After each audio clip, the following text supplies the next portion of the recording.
Watter stellings met betrekking tot voltmeters is waar? Ons gaan na 4 stellings kyk en elkeen van hulle evalueer.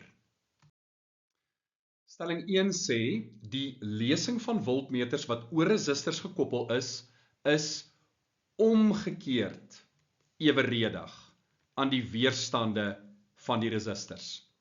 Nou, volgens Ohm se wet is die potentiaalverskil of die spanning gelyk aan die stroomsterkte maal met die weerstand. Met ander woorde, spanning is direk eweredig aan die weerstand en nie omgekeerd eweredig soos in stelling 1 nie. So hierdie stelling is verkeerd. Stelling 2. Wanneer 'n skakelaar in 'n stroombaan gesluit word, sal 'n voltmeter oor die battery die EMK van die battery gee.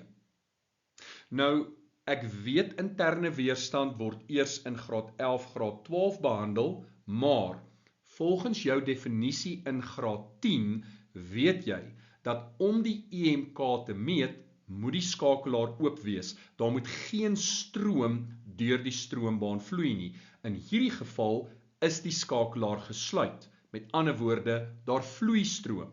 En dan gaan daar interne weerstandsverlies binne die battery wees. Die voltmeter sal dus die terminaalspanning lees. En die terminaalspanning is altyd kleiner as die EMK. So stelling 2 is ook verkeerd. Stelling 3. Voltmeters gekoppel oor resistors wat in parallel gekoppel is, sal dieselfde lesing gee. Nou, resistors in parallel het dieselfde spanning oor hulle. Dus sal voltmeters oor elk van hulle dieselfde lesing gee. Stelling 3 is dus korrek. En laastens stelling 4. Voltmeters word altyd in parallel gekoppel.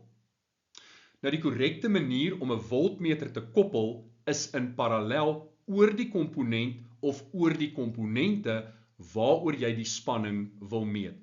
So stelling 4 is korrek.